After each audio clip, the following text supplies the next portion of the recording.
Salutations, gaming enthusiasts! Welcome back to another episode of Flatmates! We are doing them a lot less frequently than I used to, because I can't be bothered to do them every week. What was it, every week? I think it was. Blimey, that was... No, was it every couple... Whatever. Anyway, we're going to talk about Mario & Luigi Brothership today, the new Mario & Luigi game that came out after we all thought the series was dead and buried. I'm very glad it's not. How about you guys? I am also very glad it's not dead, but I hope it's not dead again. We'll see. Yes. You can never like say for sure, but that was kind of deflating. No, it's alive. It's alive. It's thriving. We're gonna get lots more games. It's gonna be fantastic. Yes, the Switch 2 will feature 4 different Mario and Luigi games released on it, I'm sure.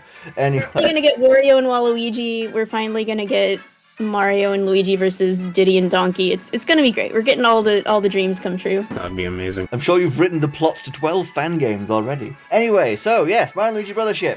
I played through this game shortly after it came out, and I finished it like 2 months ago as of recording. Actually, I think Courtney finished it like 1 month ago, and Flips finished it like a few days ago. 2 weeks ago. Yes, I finished it on the last day of 2024, so it's been almost exactly a month. Okay, wow. I mean, it is the 1st of February. What a way to start off the new year. Yeah, it honestly was great. So yeah, just get into it. I do have a checklist that I can look at in case the conversation starts to get slow. We can start off by talking about the gameplay of the game. The first thing that comes to mind in this game when I'm thinking about the gameplay is how awkward it is how Luigi selects options in battle with A and not with B, so he's using B for most things except for that one. That threw me off a lot, even kind of towards the end of the game, actually. Yeah, I think we talked about this, George, but it's kind of funny that at first it was at least throwing me off for Luigi, but then later it started throwing me off for Mario because so many things in the game go back and forth, like you go A, B, so like I got used to like, yeah, I'm gonna select this with A for Luigi and then press B. So I was like, for Mario, I was selecting A and then immediately pressing B. Why? Yeah, I got used to it, but like, my muscle memory is not that. Like, my muscle memory is somebody who's been playing Mario and Luigi games for most of my life.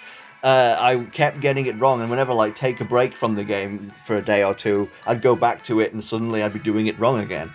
And like another thing with that is when like Luigi does things on his own a lot. Like you don't have to jump up platforms or over gaps with him anymore. He does that by himself.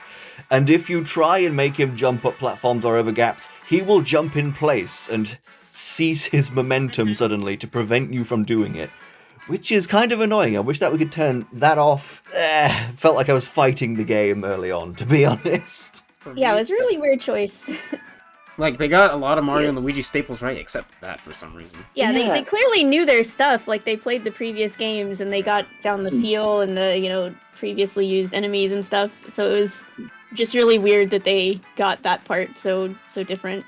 It must have just been, like, I don't know if they thought it was going to be too confusing for new people to the series to have to choose things with B when that seems counterintuitive at first. I feel like the way that it worked before for the other games, it was like a very elegant way of doing it. Like, it's just accepted that Luigi does everything with B and Mario does everything with A, and if you're not used to it at first, you get used to it very quickly, and I think it's less faffy actually. It's just kind of a way to like alienate fans of the series a little bit, which is kind of odd. And yeah, I do wish that like Luigi's auto jumping over things and stuff could be turned off in the options. That'd be nice. I can see that they did it to like make things a bit easier, so you don't have to worry about making them both clear the jumps. And in like a bigger 3D world, it's kind of probably would be harder to do with them both than it was in the other games, but oh well, an option would have been nice. Yeah.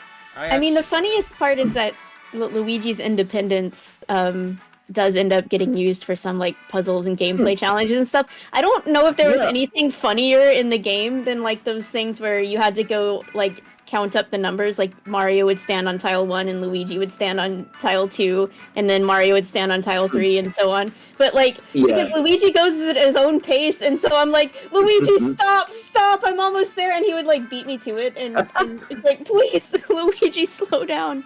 He's out of control.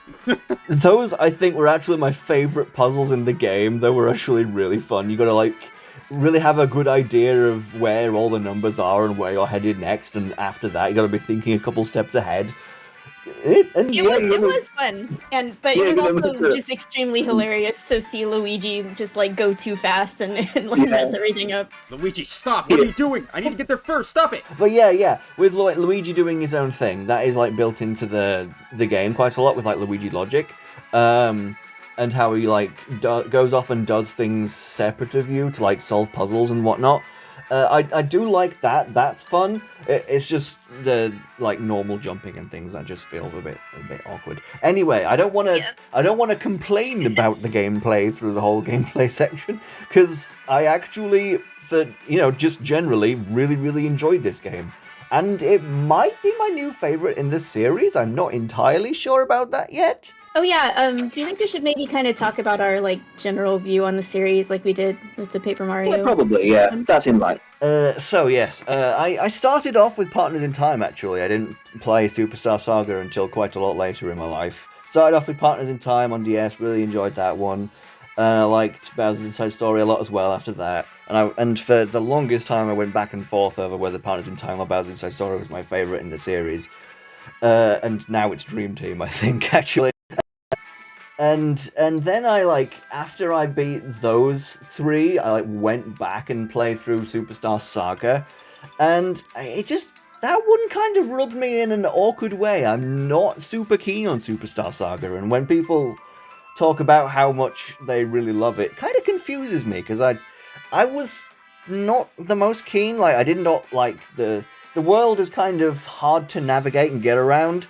And I think that the remake really helped with that, because there's a second screen for the map and you can put pins in important locations. But I haven't really played through the remake. I just did the side mode and kind of left it at that. I've been meaning to get back to that. But yeah, Superstar Saga is probably my least favorite in the series. It does have a lot of good stuff about it, but it just kind of rubbed me. I probably would have enjoyed it a lot more if I played it as a kid when it actually came out. But and then Paper Jam exists. In terms of battle gameplay, Paper Jam I think it's actually my favorite in the series, because I think that the normal battles in Paper Jam are extremely fun, and the cards are really fun and strategic. The three characters working together is they find a lot of ways to make that interesting. But the game overall is even a lot more bland than Sticker Star is in the world design, and it's so empty and boring, and the Paper Toad missions keep getting in the way and killing the game's momentum. Don't like that. But yeah, this is giving Dream Team a run for its money as maybe my new favorite in the series, because I really like it. Very nice and respectable. I guess I'll go next. As for me, I first started with Bowser's Inside Story. It means a lot to me because that was also my first ever RPG, so that's how I got introduced to the RPG genre. Partners in Time was that for me too. Oh, nice. I loved that game, and I also struggled a lot with it, because I have never played an RPG before, and some of those puzzles and some of the minigames I was stuck on for months. The infamous Giga Carrot minigame, which I know a lot of other people got stuck on. Oh, that one. Yeah. But I still loved it, and that finale was great. So after that, I played the series out of order. I jumped to Dream Team next, and I really loved that. And I think, if I remember right, yeah, and then I got Partners in Time, and then I played that. Really liked that. And then I think I played the Superstar Saga remake on 3DS. Really loved that. So you didn't play the original then? Yeah, I never played the original GBA game. I didn't really know what a GBA was. That's fair. Yeah.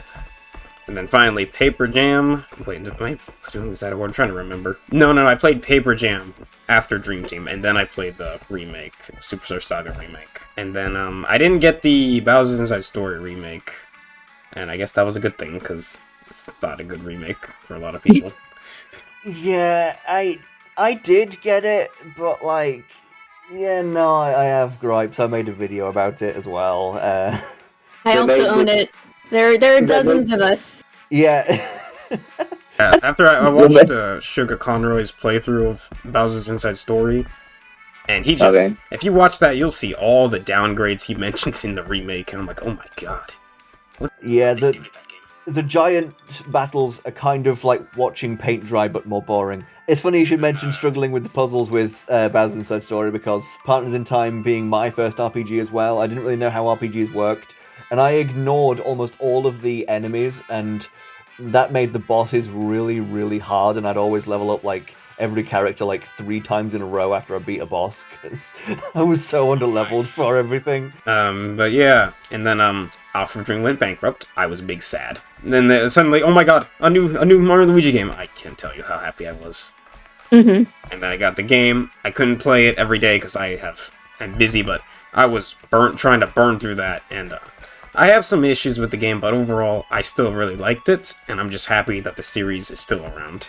I didn't play Superstar Saga until I was a freshman in college, which at this point was 14 years ago because I'm old. I didn't have a GBA growing up, so when I got a DS, I was trying to catch up on some of the GBA games I had missed out on. So I bought Superstar Saga, and I really, really loved it. At that point, I had played all of the Paper Mario games that were out at the time, and I was a big fan, but I hadn't played any of the Mario and Luigi games, so I fell in love with Superstar Saga, and then I played Partners in Time like immediately afterwards, and I think I was just kind of a little burnt out, from so much of the same thing in a row, basically, because I didn't end up liking it as much, but it was like fine. I didn't have any major problems with it. I just didn't really like it as much for whatever reason.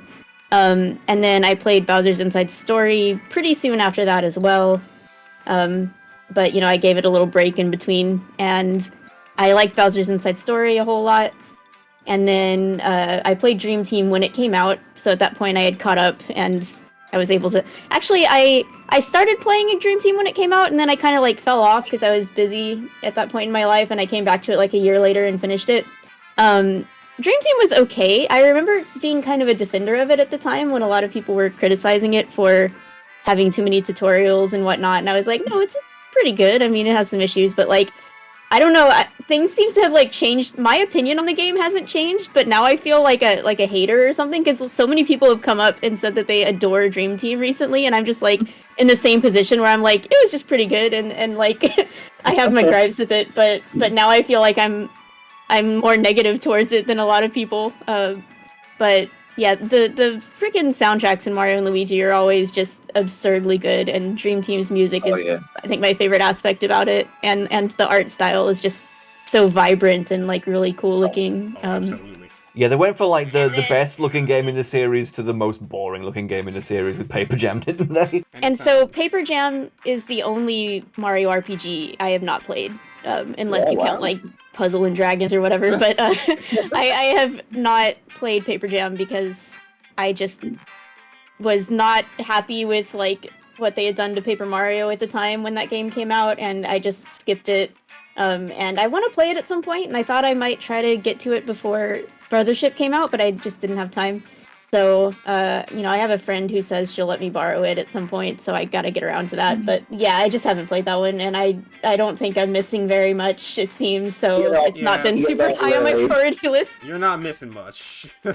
I like the game, but I can recognize its issues. Yeah, I do like things about it. Like I said, the battle system is actually really good in Paper Jam, but like, the way that most people feel about Sticker Star is the way I actually feel about Paper Jam. I was still like really, really sad when the remakes. Yeah, I was excited about the Superstar Saga remake because I love that game and I was happy for more people to experience it. So I got that. I liked it a lot. Obviously there's some things that they changed about it for the worse, but I think there's a lot of things they changed for the better as well. I actually am a defender of the side mode. I'm like one of the biggest fans ever of Minion Quest because I just really love the Minion captains and the writing and that. And people say the gameplay is like boring, but I think it's just a really fine way to just unwind. I was always playing it like before I went to sleep at night, and it was just extremely chill, and I didn't I just thought it kind of feels like a phone game or something. It's very hands-off, but I didn't mind it. It's more a passive sort of like mobile phone-esque game, is that one. Yeah. I enjoyed that one as well, actually. I didn't mind that. You get to make a team full of your favorite Mario critters. You can have spikes, you can have bandits, whatever. I thought it was great. And then, same thing with the Bowser's Inside Story remake. I did buy it, but I was less enthused about it for various reasons, and I also didn't like the side mode as much. I played through it, but I just found Bowser Jr. to be pretty insufferable. And something we can talk about maybe with this game as well is that it always frustrates me when games try to do a plot with Bowser Jr. because it always starts out with him being a brat and then ends with him being a little nicer or whatever. But then whenever there's another game, they just go right back to the beginning with him. He's always just completely insufferable again. So it's like bit of a character reset there. Yeah. So and then Alpha Dream went bankrupt. I was also very sad about it, even though it was kind of clear that they were sort of struggling there at the end, and that's why they remade a game that really didn't need to be remade, but because they were kind of trying to do anything because it was such a huge hit for them. But yeah, when I heard about Brothership, I was excited, but also maybe tentatively a little skeptical because, new studios stepping in, are they going to be able to recapture what made the old games so good? And I ended up loving it. I would also say it's like my second favorite. I think it beats Bowser's Inside Story for me. I still like Superstar Saga the best. I know you might not like it as much, George, but I think it's just like everything about that game is perfect to me. It's just got great pacing, great characters. I just love it. I just didn't think I would end up liking Brothership as much as I did, but I really did. Yeah, this game and Dream Team are my two favorites. And it's funny how, like, those are, like, the two, like, kind of slow games in the series. Because, like, I mean, Dream Team, of course, has a lot of tutorials. That's not a problem that this game has at all, because, like, the tutorials are, like, really short, and it's just, like, a couple screens of on-screen text. You press the button twice, and then you move on, rather than, like, a bunch of dialogue with Dream Team. But, like, this game is also, like, kind of slowly paced as well, and I am actually, like, a very patient gamer, it turns out. Like, I do not mind taking things slow, and, like, even though this game, for quite a while you're left with only jumps to attack with, and then for quite a while it's only jumps and hammers, and then for quite a while it's only jumps, hammers, and shells. You kind of get the new and interesting mechanics of this game kind of slowly, and, I mean, eventually it's very worth it, because this game is very, very fun with its battles. Well, yeah, it sure is like 4 or 5 islands until you get the battle plugs. Yeah. I love the battle plugs. It's great. Yeah, about the tutorials. I don't know. I feel like people were just primed to complain about them because that's been a complaint in the past. But like, the tutorials in this game are really not bad at all. It's usually just a pop-up, and then it's really they're nothing. Yeah, They're nothing. I think there's, like, the best the tutorials have ever been in the series. Like, Partners in Time had stuff, stop you and teach you how to jump over gaps. But, like, this game is like, when there's an actual new mechanic that you wouldn't be familiar with, it stops it, says, here is a wall of text, you press the button once or twice, time to move on. I don't get why people would complain about that aspect of it. Mario and Luigi games and Paper Mario games, I feel when they have tutorials, it's often handled through like an actual character in the environment teaching you things, or like someone who's standing off to the side in a battle talking to you. And that makes the pace slower because you actually have a character moving around and telling you all these things. Whereas here it's like either it's just text or it's represented by like Snoutlet, but he's just on the screen or whatever. So it's very quick, and yeah, I just don't get the tutorial complaints at all, honestly. Yeah. Yeah, no, that's a very simple part of it. But yeah, it is a bit of a slow burn for, like, getting, like, mechanics of the game. But it does end up shaping up to be very good. I didn't notice the slow pace of, like, the new mechanics when I was first playing through it, because, like, I'm very patient, like, sort of naturally. But, like, when I finished with the game and I was like, I don't want to stop playing the game, though. I started playing the game again, and I started a new file, and I'm like, no, I'm noticing the slowness again now, actually. When I started replaying it. Right away, unfortunately. It's, for me, though, it's the game, in my opinion, the game starts picking up, like, in the halfway point. Because then you have all these abilities and whatnot. At least from what I see. Yeah. And then you get that bros move where you get the speed up ball, which like lets you go faster. Mm-hmm. The ball is funny. That's a returning move from like Partners in Time, where you could do the bros ball. And like at first, it doesn't make you go faster. Actually, like you unlock the ability to zoom with it later on, and I remember being really confused when I first got the ball. And I'm like, oh, they brought that back, but removed its like utility of making you go faster. That's a strange decision. Yeah, that irked me, because, like, if you're gonna give me a speed upgrade in a generally slow-paced game, give it to me at the beginning. Like, why? Why would you wait this long to give me this ability? Like, I wish I had that speed ball at least, like, 3 hours in. Paper Jam had the dash socks from the beginning. That's a point for Paper Jam, I guess. I made that comparison with the friend, and I'm just like, bro, Paper Jam had better pacing, because you got those dash socks immediately. So, yes, and now you can cross the big, empty expanses of the world at, like, 4 times the speed. Heck yeah, man! This game actually has things to see that you'll want to go slowly and look at least, I guess. Yeah. The thing I find awkward about this game, I don't know if you guys noticed, like, this game only has, Brothership only has, like, 8 directions. Yeah, I think I noticed that. It just kind of got used to it, though. I got used to it too, but it's very jarring because I'm like, all the 3DS games have like 16 directional movement, but not this game. You know what? I think the only major problem I had is like when you had to do actually kind of not like precision platforming, but you know, the jumping from tile to tile that's high up in the air or whatever, and if you messed up, you'd fall all the way back to the bottom and have to do it all over again. And that was frustrating because it wants you to like platform as if you're having like a full range of motion or something, but it's actually a little more, you know, restrained than that, so it could be easy to mess up on those. It's like almost the same controls as the Link's Awakening remake, where it's like 8 directions only. Which is, I wouldn't have a problem with 8 directions if they let me map it to a D-pad, which you can't do. Like, I wish I could play this game with a D-pad, but I can't. That's just a nitpick. I do like the way that they handled the switching between like the different bros moves, like modes of movement with like the ball and the UFO and stuff. Rather than like pressing the R button like several times to go through the things, like, oh, went past it, go around again. It's just the left stick, and it actually it's very quick and simple. I do like how the hammers are just a different button now. You don't switch to the hammers and then now A and B are hammers. You just do X and Y, which I thought was quite elegant, because like the hammer is the other main thing you're gonna want to do besides jumping, so it makes sense to give them their own buttons. And it's probably not a reference to Partners in Time, but like I like how Mario's hammer is X, like Baby Mario, and Luigi's hammer is Y, like Baby Luigi. Yeah, I think they handled it well. Like some of like putting the hammers on X and Y, and the bros moves on the other stick. I think that works well. And also, I love the tornado. It just looks so funny. Sucking the coins out of the grates with the UFO was very satisfying to me. Yeah, because those you see those grates throughout the game before you get that ability, so you're just like, oh, what do I do that? What's that? And then you get to be like, oh, I gotta go back and get that. Yeah, there was always so much money in those too. It's like, I like how they encourage you to explore the world as well. Like we mentioned the battle bugs. The battle bugs are very fun in battle, but like as a thing to encourage you to look around, you've got to collect the little sprite things, and you can use those to make the battle bugs, and that just encourages you to look around. And they've got like lots of things hidden around all the different nooks and crannies and corners.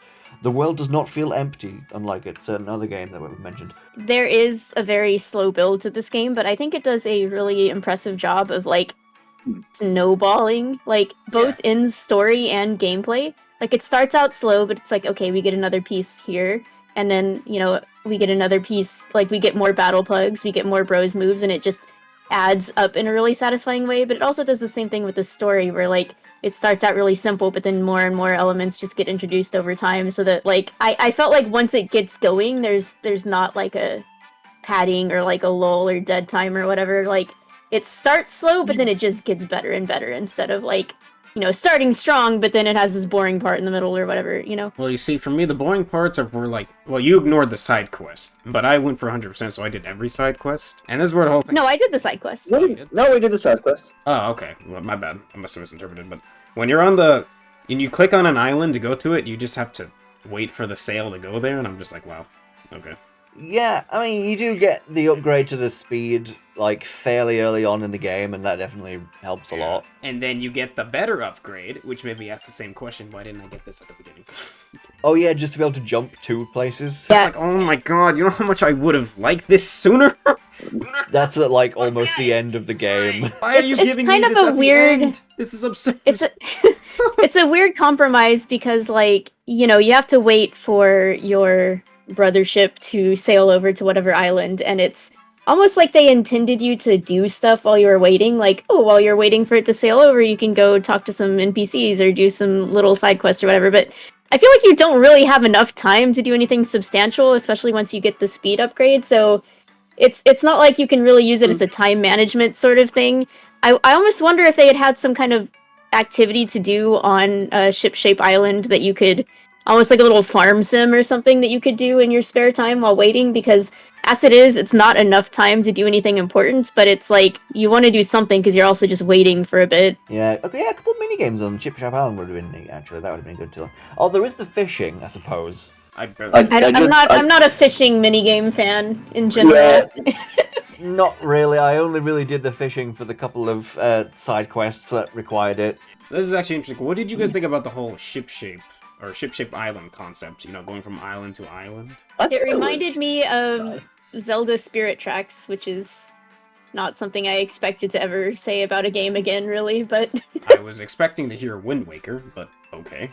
Yeah, I've only played one Zelda game, but I was also expecting Wind Waker.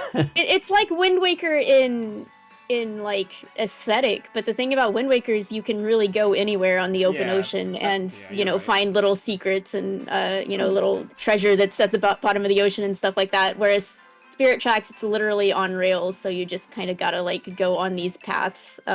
Also, technically Origami King, because it has that whole boat segment, but that's different too. Yeah, I was just thinking of that. Yeah, it has the Great Sea in Origami King. I like this game a lot more than that chapter of Origami King. That chapter of Origami King had kind of a nothing plot that I didn't care about, and that made me like really bored during the sea bit of that game. So there's like 10 islands you go to throughout the game? I'm not sure what the actual count is. I think it's more than that. I think there's like... Well, I'm not counting the mini islands. I know, but there's... I feel like there might be like 12 or so, and then there were also, the lighthouse islands which stay in place and don't get attached to your ship. Oh yeah, true. Okay, what am I thinking? There's more. Actually, let me pull up my Switch and see. I liked the reefs because some of them had little references to past games. Those were fun to see. I liked that you could see the silhouettes of them on the map, and I was like looking around. I was like, "Is that Prince Peasley? Is that a reef of Prince Peasley?" Is that a and shroom? It was. Yeah. There's a shroom! Oh my goodness, they were the reefs were neat, but like there wasn't that many like references to the older games. Like most of the games tend to have like more returning characters and races and stuff. But I don't really mind that this game didn't really do that, aside from just specifically Starlo, because like this is supposed to be a whole new world that's separate from the one that the rest of the games take place in. So I don't mind that they like chose to focus on the brand new like species, the Concordians in this world. Yeah, it's just this universe strangely happens to have a natural rock formation that looks like a shroom for some reason. I wonder how that rock formation looked like a Zkeeper. Very interesting. I wonder who could have done that. Oh yeah, that Starlo bit, that little side quest where Starlo goes and meets with Bowser. And I'm like, oh my god. That was the cutest thing. That I was the love best that side quest so in much. the game. No one can tell me otherwise.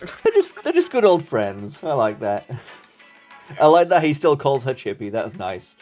As a kid, I used to forget that wasn't actually her name, because she wasn't actually called Starlo very often in Baz's Inside Story. But yeah, I also think it's really funny how like Starlo is the only character that like keeps returning for every Mario and Luigi game, because like there are quite a few people on the internet who like just really hate Starlo.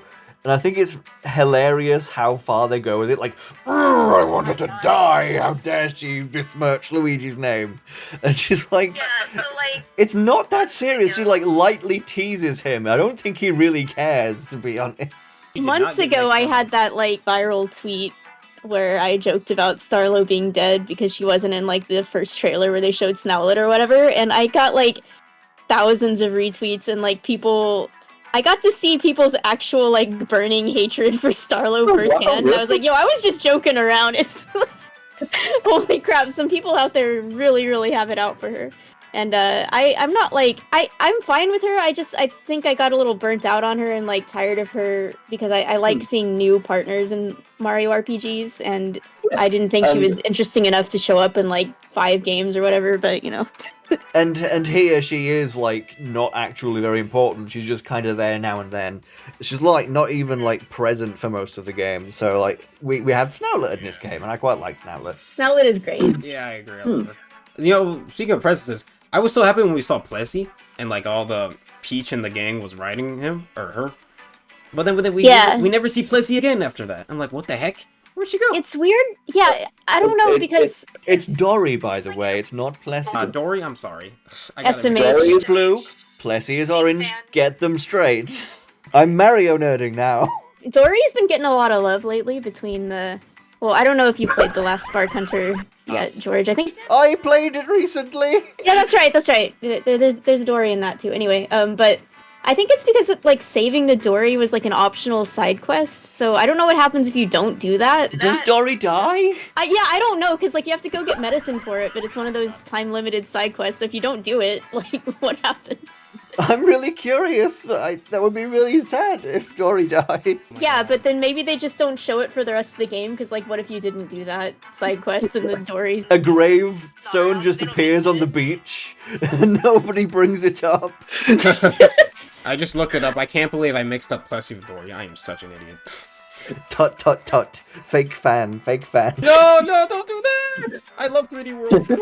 How about moving on to the visuals and the world design, because this game looks very nice. I'm really impressed with how they managed to adapt the like style of the game and like the artwork of the game. Like the characters in game for Mario and Luigi, they don't often look like how the artwork for the game does. But, like, this game, like, with the full 3D-ness of it all, they really managed to bring that to life. And I love the squash and stretch, and it leads to some very amusing freeze frames sometimes. Oh, yeah, definitely. Like the coloring is so lovely, like the way red is colored with purple and green is colored with blue, like, for the shading and stuff. Just really nice. And all the different islands look so distinct and really nice, and the world feels, like, so big and... It really feels like you're going on an adventure. I really like the look of the game. Oh, I think it's a good opportunity to say it. What is your guys' favorite island in the game? Mine is a lot of Coins Island. Yeah, I really enjoyed the little mystery solving story there. It was pretty easy, but I just think it's cool to have I don't know, little puzzle solving things like that, where it's just like a little mini adventure game, even if it was pretty simple. The mystery solving one was the Bulbfish Island. I quite like that one. I mean, like when we were trying to solve the puzzles to like unlock the jail or whatever it was. Oh, yeah, that when one, you had to like the idol kids were there, and you know you had to like look through the cameras to see things that were on the wall and stuff like that.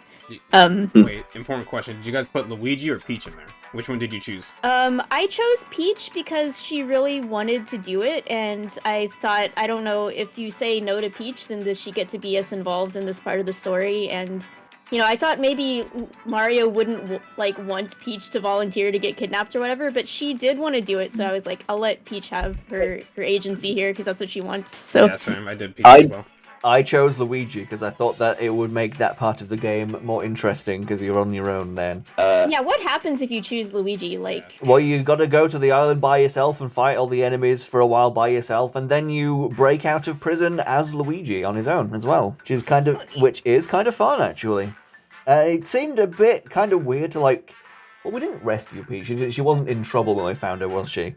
But like we finally reunited with her and got her back, and then immediately she's like, I'm gonna go get kidnapped on purpose. And I just kind of feel sorry for Mario constantly having to rescue her from places and like, no, let's not do that again. I can choose to not let Peach get kidnapped.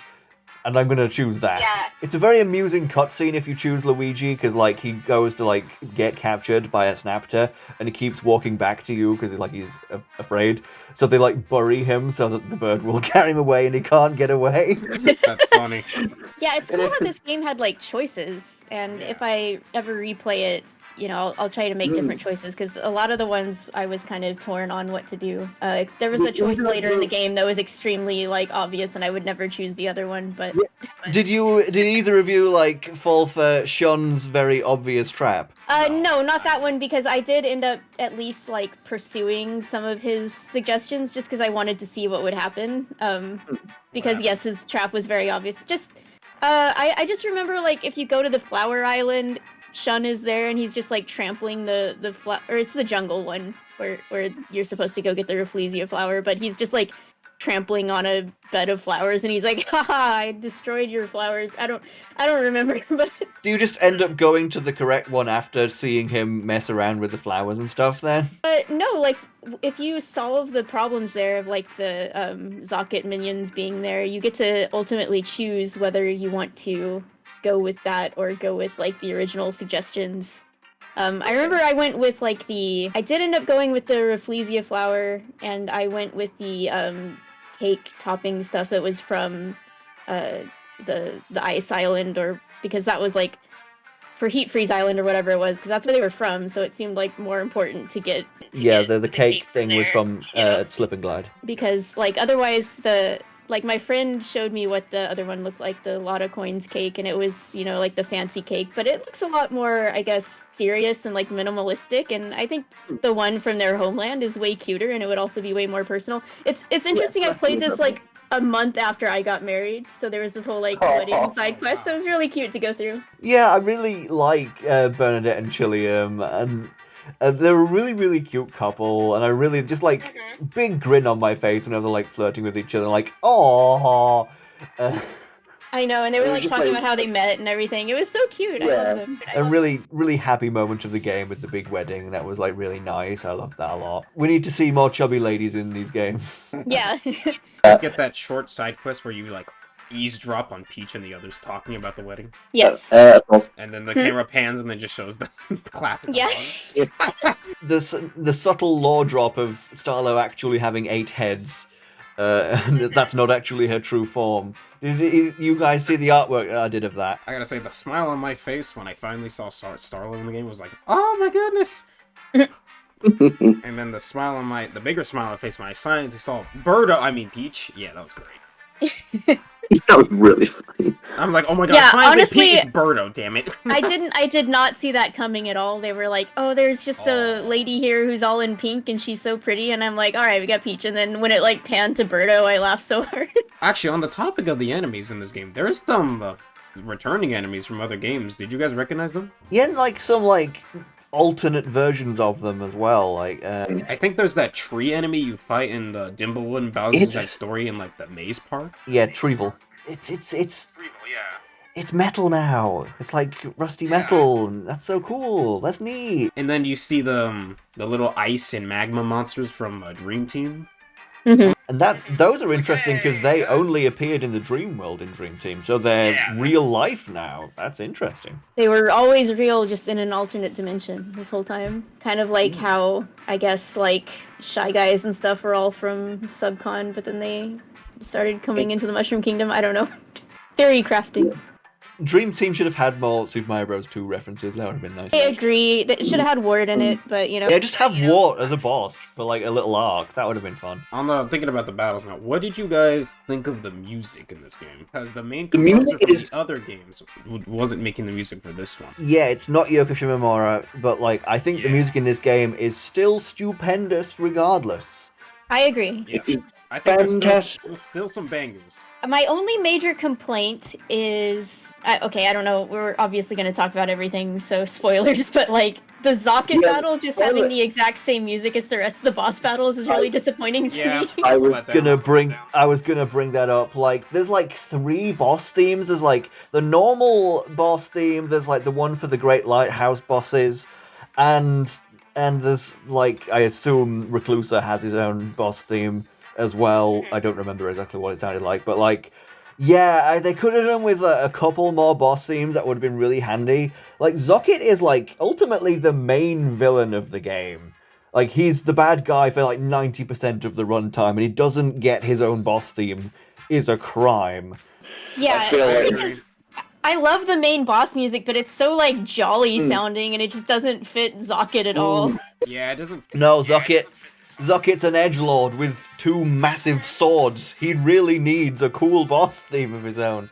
And, like, you fight Bowser twice. He should have his own boss theme, too. Mm-hmm. Yeah, there will be spoilers in this video for viewers. There will be spoilers in this video. We're gonna, like, reserve the big spoilery bits for a bit later, though. I do like how they remade Mario Bros. 3 Bowser's Castle theme in that game. And when you go to Bowser's Castle, I thought that was nice. Yeah. I feel like the game could have benefited from a few more remixes like that. Like, what if we got a remix of the what was it? Bowser's boss theme from Partners in Time when we fight Bowser. That would have been good, because that's a banger theme.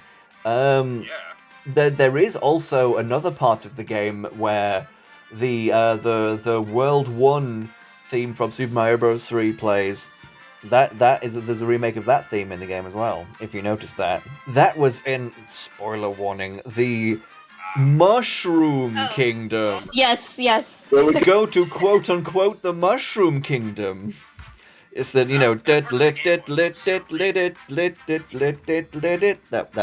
world thing. The music is good. They have not put it on Nintendo Music, which would have been a nice, like, cross-promotion opportunity when the game was new.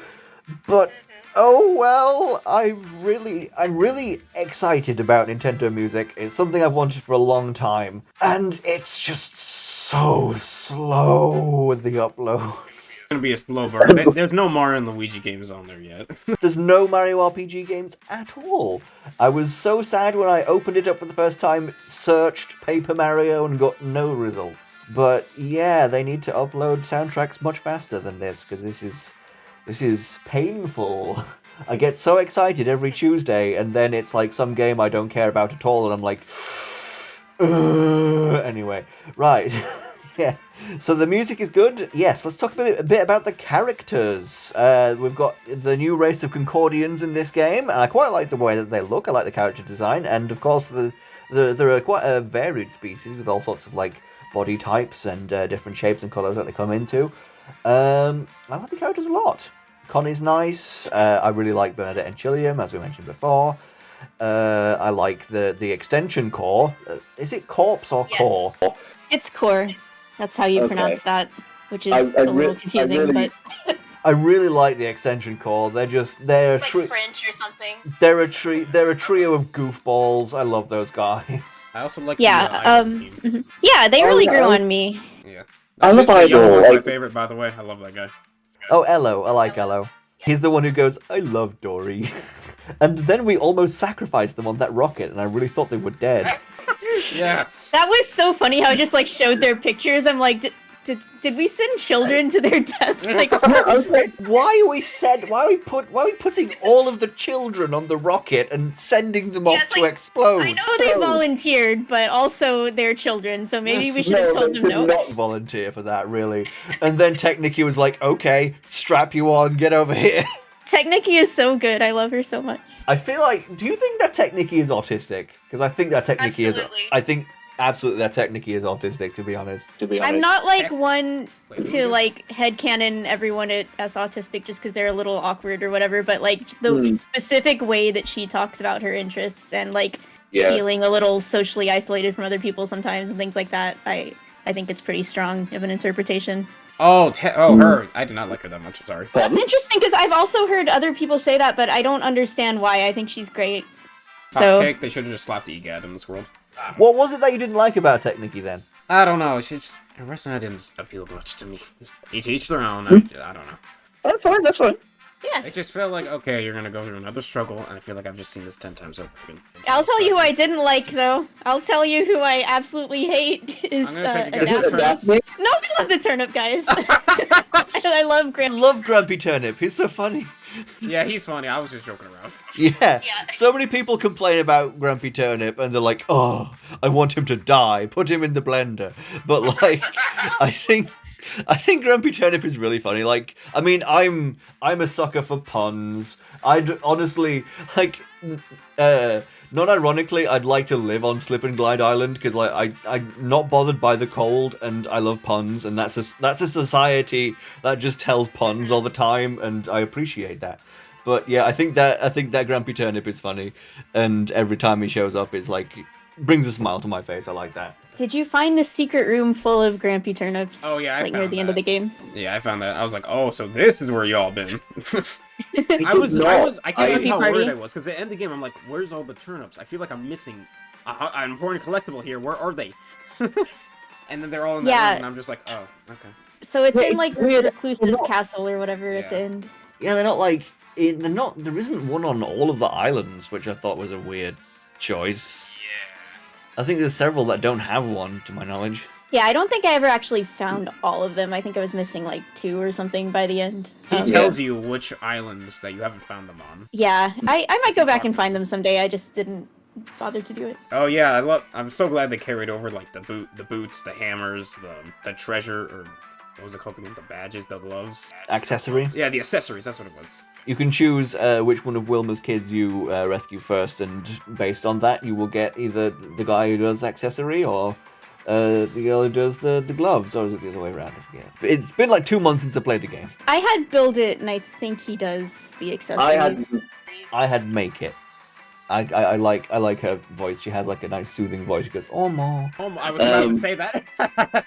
Yeah, that's another thing. Like this game, I like the voices of the characters in this game. They all have like their own like distinct sorts of like voice blips. Like we spoke about that for Thousand Year Door, but like in this game, I think that for like the established Mario species like Toads and Koopas, they just like actually sample like Toad's voice. Yeah, the Toad voices were so funny. They cracked me up like every time. Yeah, just like garbled Toad screaming.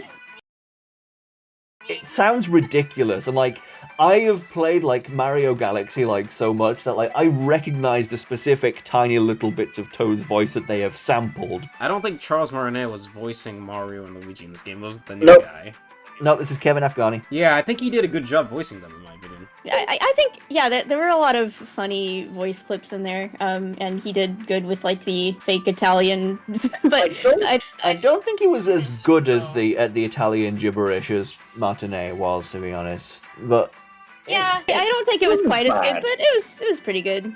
My favorite voice clip, I think, is every now and then Luigi goes like, no, no, no, no, no. I don't know. Okay. It's like when he's trying to open a gate he can't open or something. No, no, no, no, no, no, no, no, no, no, no. I also still like how they reused Peach's old voice clips from like 10 years ago. But her voice actor is still in a job. She's still doing it. Yes, what was your favorite character, everybody? Yeah, I don't know. It's kind of weird because I liked all the characters, but I feel like I didn't come out with no, it's Snoutlet. It's Snoutlet. Who am I kidding? I was gonna say, I feel like I didn't come out with like an extremely strong favorite, but I was thinking in terms of the Concordians, but overall it's Snoutlet. I think Snoutlet is just an adorable partner. They're very funny, super cute. Face kind of reminds me of Bomberman. I like his little pui pui noise that he makes. Yeah, noises are just adorable.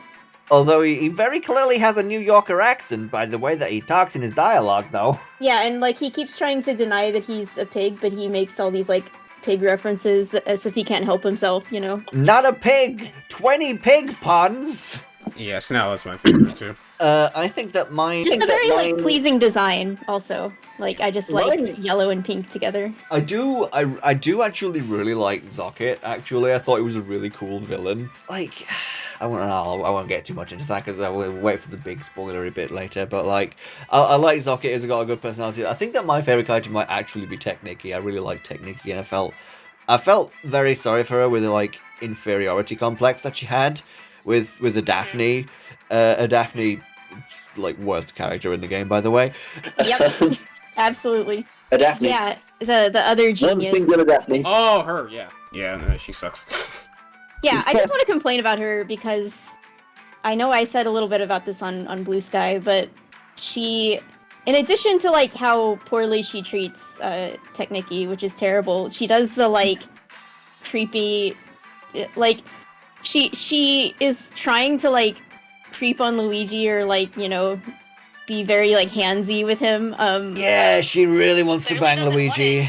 This is the kind of thing that, like, if it was a man doing it to a woman, we would all understand that was, like, crossing a line, but, like, I don't know, sometimes you still see it with a woman doing it to a man, and it's, you know, supposed to not be considered as bad, or could be, like, funny or something, and it's like, it's not funny either way, stop it! We need more equality for that. Luigi is not interested. She's just a discount Madam Broke. Madam Broke was way better than her. But yeah, the choice I was talking about earlier that was super easy is because at one point it's like, well, do you want to go with Techniki's plan or a Daphne's plan? And it's like, do I want to go with the character I like or the character that I hate? Oh yeah, I thought this is the one time in the game that I like used some saves coming to see what happens with both options, and I kind of wish that I did that for the other things as well. But like, have you seen what happens if you go with a Daphne? Oh, I did. Because I just did not Yeah, Technique. Sorry. Oh, I wanted to see her sad. so mean. Well, Variety of perspectives is important for a podcast. Yeah, sorry, I chose the evil route. I went with that. Yeah, but like, everybody hates you if you go with a Daphne. Like, all of like Idle like yell at you and run away, and then they're banished to Jellyfish Island, and they're not allowed to even stay on the ship because the Daphne said so, and Techniki just like Technici gets more depressed when you go and talk to her. That really is the evil route. Part of the reason was because you were given the option: do you want to go in the sky or underwater? And I've always been a big underwater person, so I wanted to go. That's true. Yeah, I did both ways, and like the little cutscene that plays when you do the underwater for the first time is actually really pretty and looks really nice. The cutscenes in this game are phenomenal, by the way. Just yes, they're awesome. Yes, I really do like the bit when Zocket and Bowser are like fighting in the sky with the. Yeah, that was incredible. That was so good. Although that was like kind of the bit right before like my least favorite like stretch of the game, because like the first 3 seas are all really good and have really good pacing with the different islands. You're coming across like each sea has like 4 or 5 completely unique islands with their own little story on them, and then the third one, the Gulch Rock Sea. You've got this one island that's occupied by Bowser, and then you got to go and reattach 2 islands that got blasted off, and that kind of felt kind of fillery. That portion of the game, you're just kind of going back to old places, and I wasn't as keen on that one. Past Yeah, that I point, guess there's if like there was a low point to the game where it kind of dragged, it would be that part. In the second to last sea, there's like 2 islands, and in the last sea there is literally just 1, which is a bit awkward. The pacing sort of stutters a bit towards the end, though I do really like the final little arc after big spoiler event happens. Even though that is going back to old areas to like discover new parts of them and good like bit of character work. And I really do like the extension core. They're a fun trio, but like I do wish that we got to fight each of them individually before we fought them all as a group. That was kind of weird, like especially when we like got to Bulbfish Island and we encountered X on his own. I was like, right, yeah, X fight. And then he scarpers and leaves a minion to fight you instead. That was a bit weird.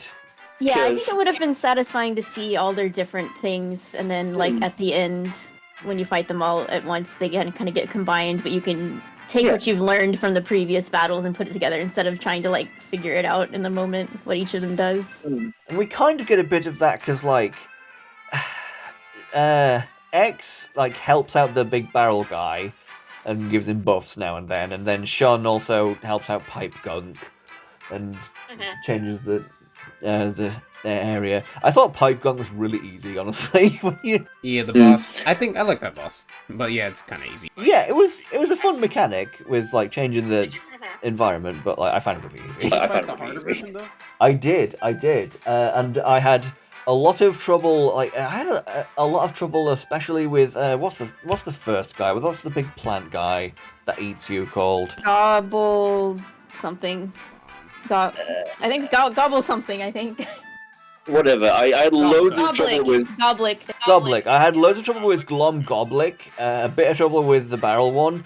And then Glom Pipe Gunk was just as easy, if not easier, than the other one. This game doesn't bring back the boss fight medley from the other games, and that kind of sucks. That was like that was a staple since Bowser's Inside Story. Oh yeah, Paper Jam did have that as well. I just wasn't interested in doing any of that game's extra stuff, so I forgot that Paper Jam had that. Simply because when you beat them all, you get an extra secret boss at the end. I do like the boss fights though; they're great. Yeah, they're good fun. I like how Luigi Logic manages to get into play in a different and interesting way for each one.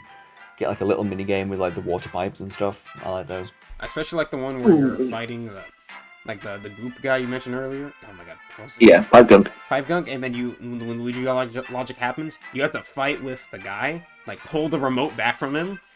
And, oh my god, and then you gotta spam it at the end. I like that a lot. That was like awesome. I was wondering for the refight how they were gonna handle that. And then it's like, oh, it's mysterious shadow clone Shun. Yeah, it's the same thing. Yes, it's his Darkness version. That's a reference for you, Courtney. Thank you. But yes, how about we talk about the spoilers now? The big spoilers. Reclusa exists. That's the spoiler. So yeah. Zocket is not the main villain. Throughout the whole game, I was like really intrigued by Zocket because like I'm like wondering what his deal is, and it turns out that he's mind-controlled version of Cosette. I was like kind of disappointed by that. Like at first, like when the Great Conductor revealed that he was Cosette, I was like, oh, that must mean that like she like had an experience that like changed her outlook on life and decided to like actually betray everything that she'd been doing before that. But no, she was just kind of mind controlled. I'm just so curious about that because Zocket's personality is very different to Reclusa's. Because Zocket's like, I'm quiet and contemplative all the time, and I don't even like attack. He doesn't even attack us. He like shows up on Shipshape Island several times, but doesn't do anything. He talks to us, and that kind of makes me think: is that because Cosette's in there and doesn't want to like hurt Connie? I'm just I want to know like exactly how this came to be and how much of Cosette is like still in there and like. Speaking of sparks of hope, there's some similarities with the villains there. Not to spoil anything. Yeah, it was really interesting. I feel like the game didn't really explain enough like what happened there and like how Cosette felt about the whole thing, aside from the fact that she obviously feels like really guilty that she let that happen to her. But like, I don't know. I just feel like a lot of it's left open to interpretation. I think there was a bit of dialogue at some point that mentioned like Reclusa took advantage of like her existing like tendencies to like want to be on her own and like used her introvertism to make her into the ultimate introvert. Also, worth mentioning, like third transgender Mario character in this game, Zocket. It's a little weird. I don't know how I feel about that because it's like she's a man, but only when it's her evil version. Like I don't know. Men are evil, confirmed. Yeah, we were talking about that in my stream. It's like she secretly hates men, so she thought that when she was evil, she had to be a man. I don't know. It's a little weird. So like when we rescue her and then we put her on a bed, and then she immediately ditches Connie, like, another cutscene later, to another island. I'm like, okay, wow. Yeah, it is very interesting. I wish that we got more, like, information about that. Because, like, it feels kind of a bit more, like, rather than just full mind control, because, like I said, Zocket's personality is very different to what Reclusa's is. And it's more, I feel like, well, rather than just straight mind control, it's more like a Mr. L sort of situation where it's a villainous persona that's like a separate like personality to hers. I'm not sure. I don't know. But it is a little bit sad to just like have him be the villain for most of the game and then rug pull it's this random guy that we haven't seen until now. But I do think that Reclusa he's got a lot of energy to him, does Reclusa. He's very interesting. He doesn't seem as threatening. He's got kind of like a goofy sort of jester type villain look going for him. That reminds me of Dementio a bit. And I'm actually, have you seen my like most evil videos where I talk about the Shroobs and Dementio? Yeah. I'm gonna do a video like that about him soon, actually. Awesome. Yeah, Reclusa blew my mind because that design is crazy. Like his character design is just fantastic, and I think he's a very fun character. And it kind of sucks because like I don't want to spoil anyone on his existence, so I'd like to draw him or something sometime. But yeah, well, I mean, we already warned people, but like I don't want to just like put some fan art out there to the internet and like if anyone hasn't played the game yet, because it's such a cool moment to just have him show up.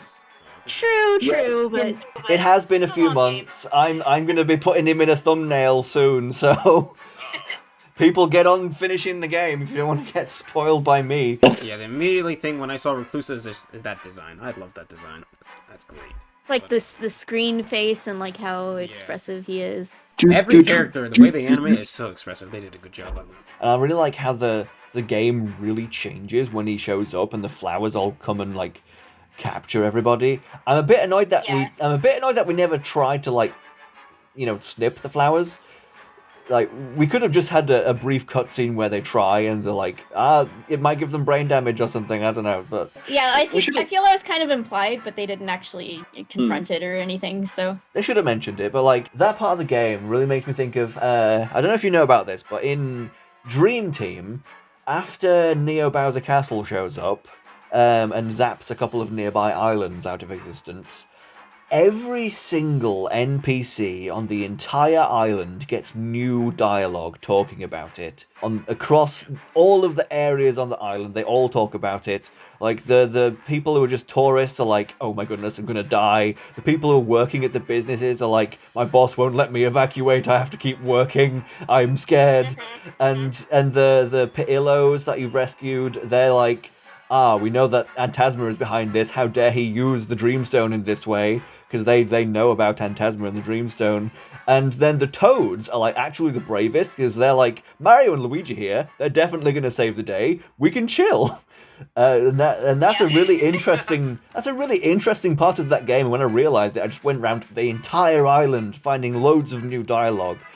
And this game does that quite a bit, because like, at first, when you find an island, you talk to the people and they're like, oh, the island is disconnected, we're kind of sad. And then you connect the island and they're like, thank you, I'm happier now. And then the glom starts happening. I think it's pronounced glom, but I pronounce it glom. It's funnier. And then the glom starts happening and people are like, oh, people are acting weird. And the glom people say some very amusing things to you. One of them's like, if you don't stop talking to me now, I swear I will rip your mustaches off your face. And that's like really funny. Like they were so like the glomed people were always so intense. The stuff they said was just so like out of pocket. It's like, whoa, all right. And when Reclusa shows up and like a bunch of people get like flowers on their heads, like there's so many different people with like different dialogue. Like, I mean, obviously there's the people who have the flowers on their heads and you can talk to them and find out about what sort of fantasy they're going through. But, like, there's also the people who aren't flowered who are like, this is really freaky. One thing that makes me a bit sad about that part of the game is that, like, then the aesthetic and the music for everywhere is, like, kind of dim and sad and scary. And it doesn't go back to normal ever. You can't ever make it go back to normal. And I can't just visit one of the nice islands and enjoy the nice scenery and the music anymore. It's just sad forever now. Which I was hoping wouldn't be the case. I was really hoping that this would be one of those games where it stays finished. But no, when you beat Reclusa, it's like you can't save afterwards and then you immediately get sent back. I thought it would have been very nice if, like, for a post-game we could just explore the reconnected Concordia. But I imagine that would take a lot more work for just a post-game. Yeah. But I think that what they could have done was at least just... They could have let us, like, save after beating Reclusa and just be able to, just wander the islands as it's nice now. But, like, no, they're like, oh, I can only send you back in, like, a few minutes, so you need to hurry, say goodbye, quick, go. But no, it's a bit sad how the world is just sad forever after Reclusa jumps in. You can't play it like that anymore. I was gonna say, the narrative made it suggest, like, yeah, you shouldn't go back, and then so you're never going back there. I'm like, really? Can't see a happy... I do wonder, though, we get, like, a sapling of the Unitry, of a Unitry, and, like, some people are saying, like, maybe when that's fully grown, it'll give them a way back, perhaps. Yeah, I don't know. Yeah, I think so. I like to think that, because, I mean, it's not like the Mushroom Kingdom needs to be connected or held together or anything, because it already was, so maybe the purpose of that Unitree is to connect the two universes. But yeah, what do you think of like the overall like main plot and like the finale part of the game and stuff? Yeah, I think it's really... I've talked about this, but I think it's really interesting that this game tries to go for these like heavy-hitting themes, which is something that Paper Mario does a lot of the time, but not really Mario and Luigi, which is traditionally focused more on like just the humor and just having fun characters and stuff like that. But this is a game where it's like, okay, this game is telling a story, and the story is about loneliness and connection and things like that. And I think it really hit for some people, and it didn't really hit as hard for others. It kind of depends on what you are expecting to get out of a Mario game, I guess. But I really loved it. I think that, you know, there are some ways where it was done in a little bit clumsy or weird, but I think overall the themes are really strong, and I think it's cool when Mario games try to go a little deeper and tell a story like this. Yeah, get a bit more mature with the storytelling. You didn't say the key word, bonds. Bonds, yes, capitalized. I don't know when they were gathering bonds in that last little bit for the watering can. Why didn't they go to Mario and Luigi? Why didn't Mario and Luigi? That drove me insane. That was so weird. Like, I'm like, we have a free bond here. Yeah, like hello. This is the strongest bond in the whole game. And they do bring that up, but not until the very end, when it's like, oh, now the bond between the two brothers will come to play. It's like, well, I thought going back for all the bonds with the characters was rewarding, and I was trying to guess at like who you'd go to. It's like, yeah, the idol kids, you know, the married couple, obviously, but the one that I didn't buy was like the dancers, Diode and Emmett, because Emmett was always talking about how he wanted Diode to retire so he could like take the spotlight or whatever. They did not seem like they had a really good bond, if I'm honest. But then at the end they were like, oh, we care about each other. I'm like, do you really? Yeah, I am really glad that we got to that. One of those segments is going to go see the extension core and getting their bond, and they're not like, I really want to like know a bit more about what Zocket's like army recruitment was like. Like, he mentions it in like his like notes in the that one Great Lighthouse, and like Zocket doesn't even really know why they're following him. But, like, they were just this trio of schemers that existed already, like Ed and Eddie or something. They were just already a team. They're like, we need to work for someone because we kind of suck on our own. Yeah, just like minions. We need a boss. The Zoc troopers, like the generic enemies as well, like, did they just work for the extension core before Zocket found them? Are they separate? I feel like there was a note that implied that they were created by Zocket, which is kind of crazy, and again, also like sparks of hope. I feel like if he was creating minions like that, he'd make them more robotic, but they obviously like have personalities and stuff. I don't know. And then like later on with like Recluse's big robot guys, like they're trapped inside, and then they don't engage you after that. And I'm wondering what all those guys who are out of a job now are like. And I am really sad that Cosette never actually interacted with the extension core. That would have been so interesting. I need to know what they think of each other and like how much of Zocket she like remembers. I feel like she wouldn't feel so guilty if she didn't like have memories of the whole thing. I think that she does. I think that she remembers it all. Yeah, my read on Cosette's character is like she's someone who wants to make the world a better place and like be a good mentor to Connie and everything. But also there's that aspect of when you're trying to change the world for the better, you can kind of easily pay attention to all the bad stuff in the world and get like really weighed down, and it can kind of make you like cynical or depressed after a while. And I think that maybe that is what Reclusa took advantage of when she found Reclusa's egg. That's kind of the way I like to see it.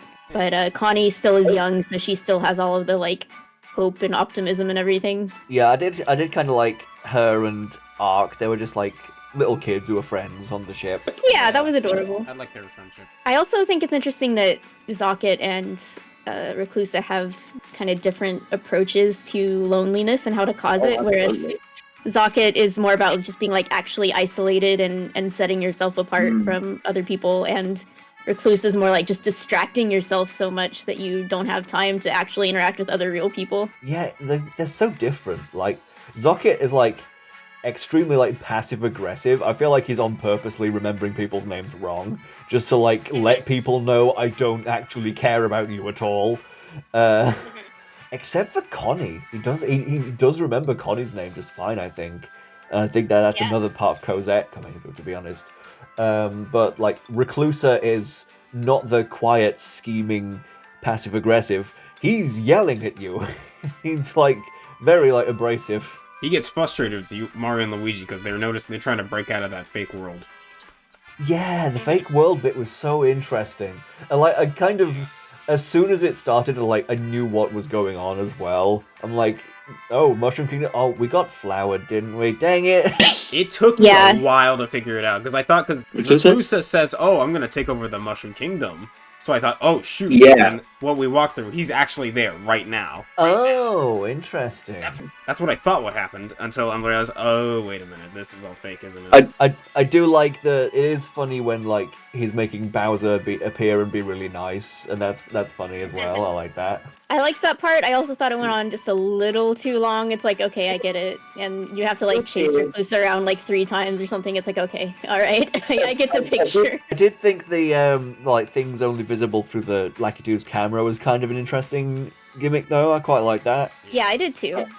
But yeah, also, like, what Reclusa did say about the Mushroom Kingdom is, like, I feel like that just implies he can just travel to other worlds and other dimensions, just at a whim. Mm-hmm. I mean, I'm sure that was one of his goals, but Mario got in the way. And that makes me wonder, is this the first world he's done this to? Has he, like, desolated other ones in the past? And the answer is probably yes. I think that's the implication, is, you know, and then once he's done draining a world of all its connection and happiness, he just kind of goes back into the egg for a while.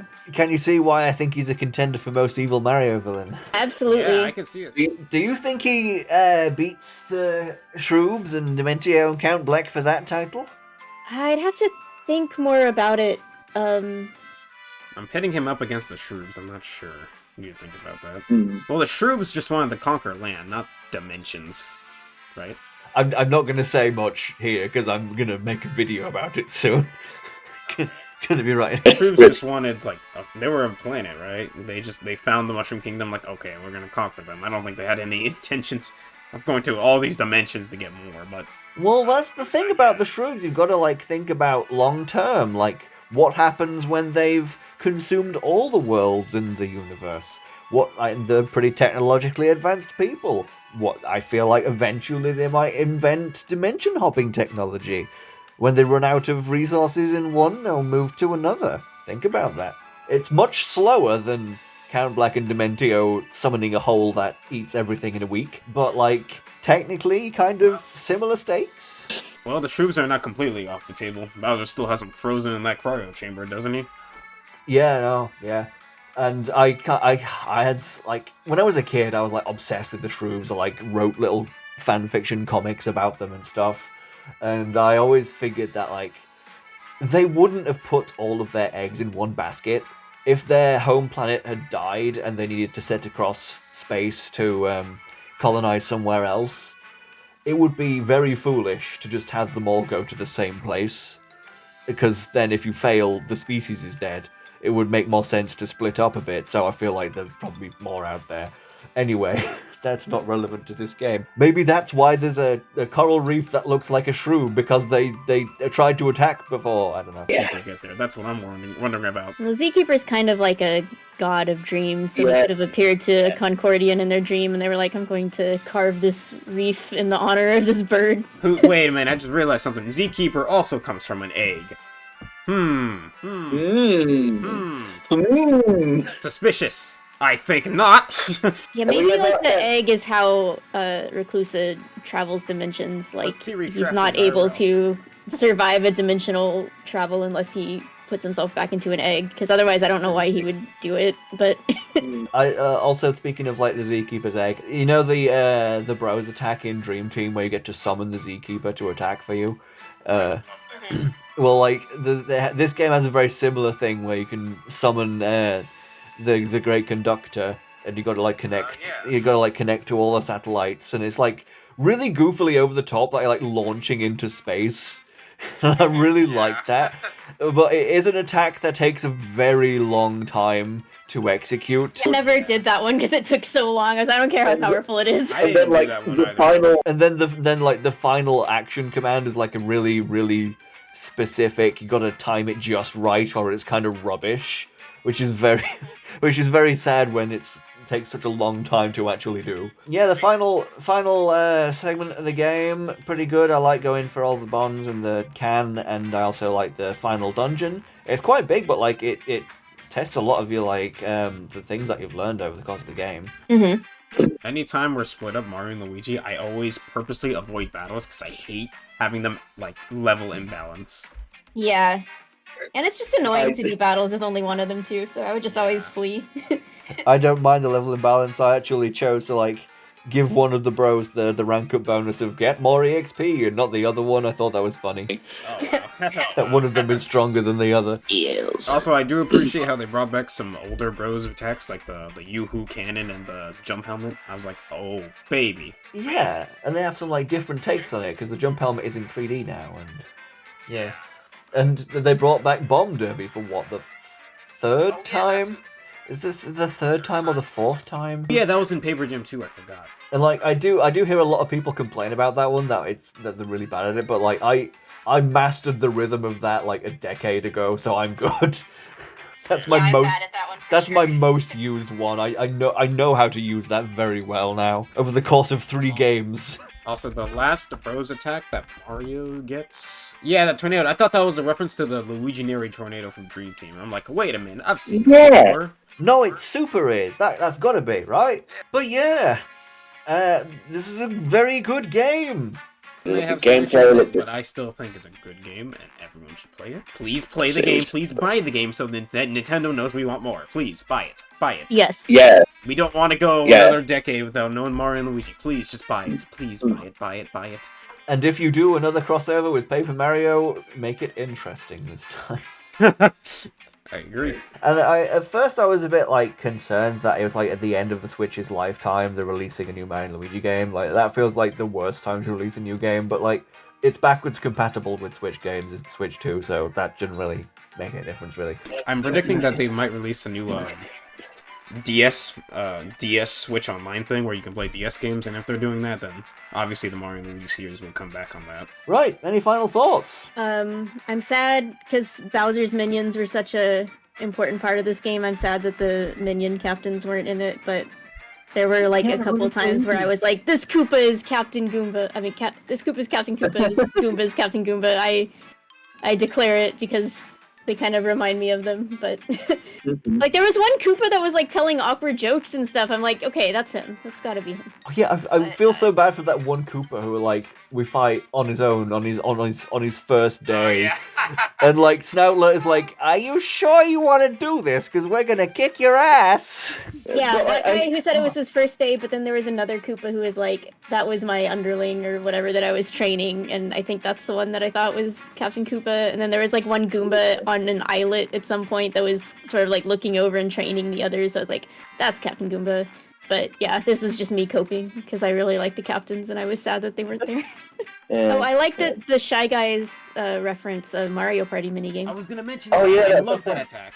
And also the Koopa's attack turns into like the old version of the shell. Yeah, that was great. I noticed that too. One last thing. I think they referenced the rocket attack from Paper Jam because you see a rocket monument. Oh, that's what... Okay. I mean, I didn't recognize any Paper Jam references, but I figured there must be at least it could be a one. stretch, but I'm just like, a rocket, that's the only thing the rocket is. Yeah, I'm like, I don't know what's unique about Paper Jam that they even could have referenced. It's Yeah, not rocket was much. just a bronze attack, and I'm like, I see a rocket monument, I'm like, oh, okay, I guess. Maybe. I do like how in the island that Bowser is occupied, the locals are like, yeah, Bowser actually treats us really well, and we like the minions, and they're like really nice to us and stuff. So Bowser's like actually quite a good ruler, it seems. Yeah, I feel like that's a kind of a constant throughout the Mario RPGs. Yeah. He can be a little mean to his minions, but they really do like him in the end, and they choose to work for him because they like working for him. I really like the moment in the end of that cutscene where like Bowser goes back and rescues those 2 random Goombas at the end who didn't quite make it through the portal in time. Yeah. That's like he's got like tough love, but at the end of the day, he really does care about them. I do wish the epic trio from Dream Team and Bowser's story made a return. I think Elite Trio. Yeah, the Elite Trio. That's what it was. I wish they should. Tut tut tut! You don't know the names of things. Okay, look, it's been a while. There's a lot of characters in these games. It's been listen. It's been how long since our last Mario and Luigi game? I've been a little rusty. Okay. I'm just being annoying on purpose. Sorry. I'm sorry. This series means a lot to me too, man. It's just been too long. Yeah. I need to replay some of these old games as well. I've got a retrospective series for the Mario and Luigi games, and I think the Bowser's Inside Story one was like over a year ago now. I need to get on with Partners in Time. How'd you feel about the humor in the game overall? I thought it was good. They didn't make fun of Luigi nearly as much, though. Yeah, no, they know that people will get angry at them if anybody makes fun of Luigi. So instead, they had... It's funny how, like, people, like, hate characters for being mean to Luigi, but, like, the most hateable character in this game loves Luigi. That's true. That's interesting. You guys... I guess you don't want to go too far into either extreme. No. I don't know if you guys read those What I Ask interviews, but literally one of them, they did one for the Mario and Luigi games, and like one of the developers literally said, we don't know what else to do but make fun of Luigi. I'm like, oh my god. I just think it doesn't, like, really make sense a lot of the time. Like, because either it's people, like, who should know, like, Mario and Luigi, because they've both been heroes, so if, like, you're in the Mushroom Kingdom or something and people are making fun of Luigi, it's like, why? Luigi's done a lot of great stuff. But if it's also, like, a totally new dimension or whatever, or a new land that they've never been to, like, why would they just be making fun of this random guy, but not his brother? Like, I just feel like it doesn't make sense in context a lot of the time. That makes sense, actually. I never thought of it that What was it that Toad in Mario 64 DS said? It was like, oh, are you Luigi, the world's most, like, inept brother or something? What was it they said? Yeah, it's something really, like, really mean. Extremely mean. That he tore him to pieces in that one random Toad. Yeah, people, take your hatred towards Starlo and direct it towards the Stargate and that one Toad instead. fun of Luigi. Clearly, I've never felt the pain of trying to find Luigi in that one Mario 64 DS mini. Oh. That's where you need to lock in and find him. Can't believe that became a meme recently. I played so much of that minigame. I love that so much.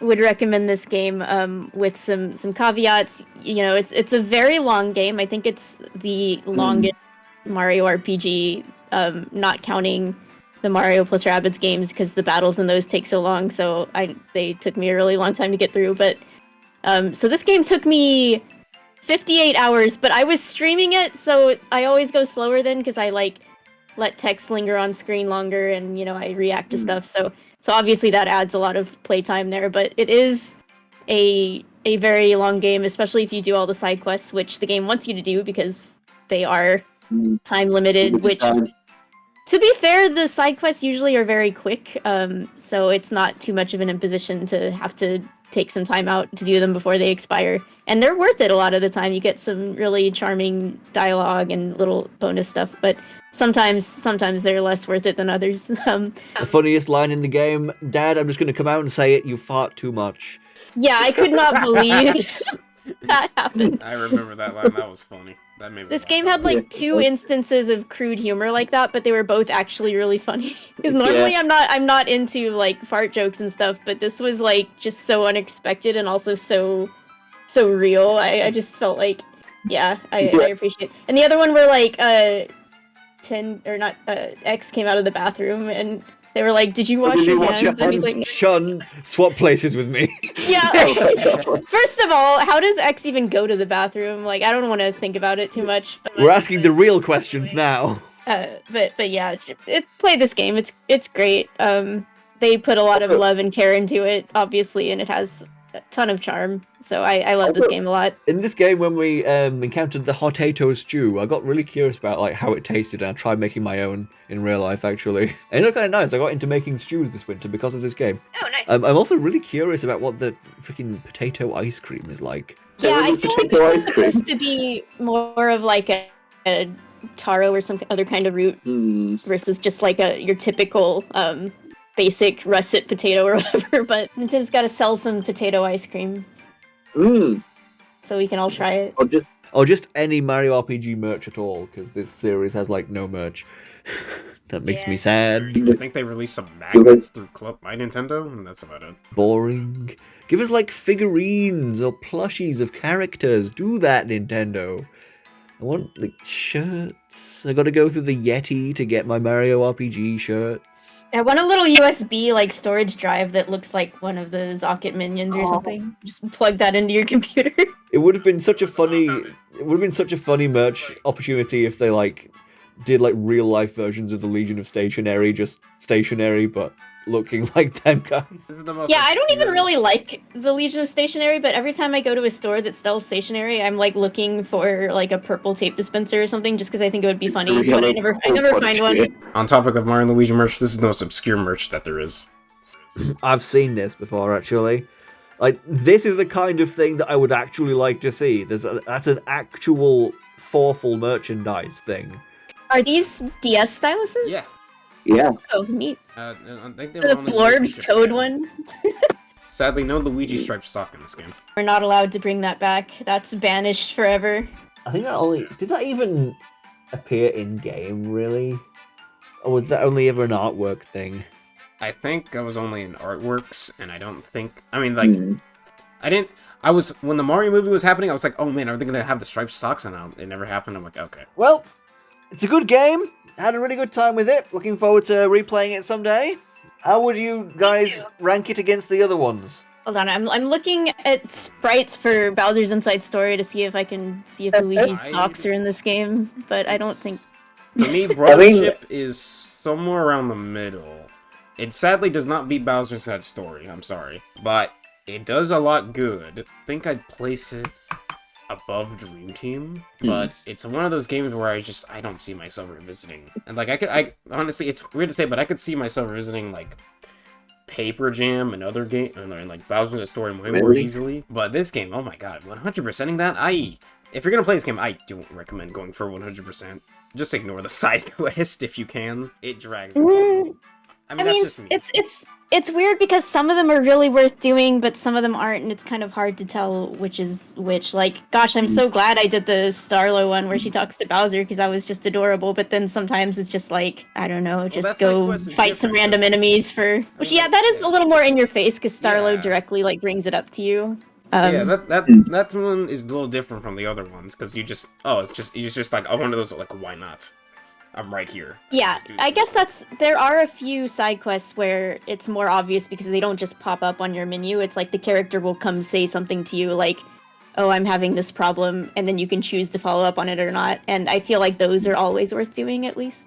The ones that the game puts a little more in your face because they don't want you to skip those. As for me, like I said at the beginning, I think it's my second favorite, and it all comes down to, I guess, just the story and the characters, really, which I really, really liked in this game, and just the creativity, especially near the end, with the whole concept of like the flowers and the illusory Mushroom Kingdom and everything like that. It had just a bunch of really outstanding moments.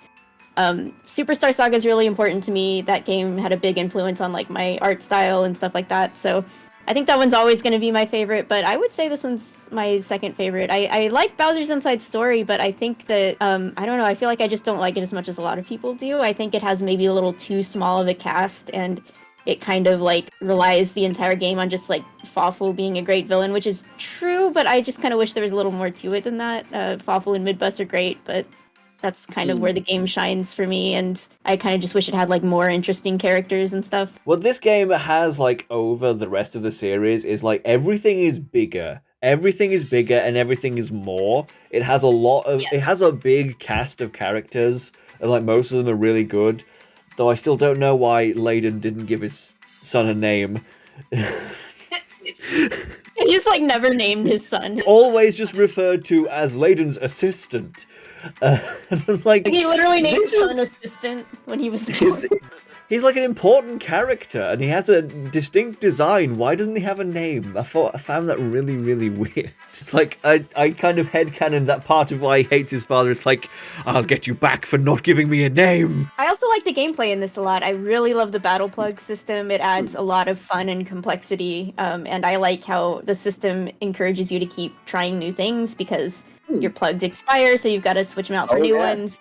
So you end up finding a lot of cool combos just because you're constantly switching them in and out. Yeah, I love that. You've got to come up with good strategies, and like I do kind of wish there were more plugs that affected bros attacks, because there's like only 2 that affect bros attacks. One makes them cheaper, and the other one makes them a bit more powerful. But like, then again, the most Mario and Luigi games end up like when I get enough bros attacks, end up boiling down to just me spamming those every single battle, because those are the most powerful thing to use. But this game with so many battle plugs that affect your like regular jumps and hammers and does interesting properties with them, that really encouraged me to use those attacks more and made me like have a more varied experience. So really, it's actually better that it's like this. Yeah, because like if there was like a bunch of different plugs that did things with the bros attacks, it would have ended up meaning that I would experiment less, really. But yeah, I like it a lot. It is a bit of a slow burn, like we said. It takes a while to get to a lot of the mechanics of the game, but I really like a lot of it. It's a very good game. Yes, give us more, please, Nintendo, and I hope this studio doesn't end up getting Acquired. It's funny because their name is Acquire, but... Yeah. That's the joke that everybody has made since this thing. You can't help it. And I know, actually, George, I have one last question for you, which is, I know you're a big Octopath Traveler fan, and this was made by the same studio, so did you notice, like, any similarities between the games? Funny you should mention that. Yes, a big similarity plot-wise. At the end of Octopath Traveler 2, the world gets depressing and gets covered in a red haze by the main villain. And that same exact thing happens here. Interesting. It's very specific, but yeah. Okay, I was kind of worried there for a second because I haven't played that game. I was like, oh my god, he's just gonna spoil it right in my face. Never mind. I kind of did, but yeah. It's not that big. Yeah, it's be worse, more of just a but tease than like an outright spoiler. Yeah, I suppose. Now I will describe the plot in detail. No. It'll probably take like 2 hours. That should be it, I think. Good game good. And I've gotten into doing some more pixel art recently because I like a lot of the character designs. I've drawn Zocket like several times, including funny middle finger Zocket drawing. I don't know if you've seen that. Zocket's huge hands, and when he whipped them out of his cape, made me laugh so hard. I was not expecting that. Like, are you, why does he have are such you big Master hands? Hand? If only we kept his wire cutters, maybe we could have freed the people from the flowers. Right then, thank you very much for watching, everybody. Stay tuned for more Mario Luigi Brothership videos on this channel in the near future, because it was a good game and I have lots more to say about it. Thank you very much for joining me, Courtney and Flips. Hi everybody, it was awesome. It was fun. Play this game. Yes. Please. Play it. Just don't make us go like 5 years without another game, please. I mean, in the last year, we had like 3 Mario RPGs, even though 2 of them are remakes, but it'd be nice if we could keep that pattern going. Yeah, I like that at some point Nintendo was like, well, we don't want to have too many Mario RPGs, and that's why we're going to make Paper Mario kind of different. But then now they're just like, yeah, whatever, we'll remake SMRPG, we'll remake TTYD, we'll throw Mario and Luigi out there and have a new game. It's like, they don't even care anymore, they're just, it's great, I love it. Yeah, they've been giving the Mario RPGs a lot of attention recently. And it would be nice if that equated to references of the series in like more mainstream titles. I doubt it, but it would be nice. Anyway, thank you very much for watching, dear viewers, and until next time, farewell everyone. Bye. Bye.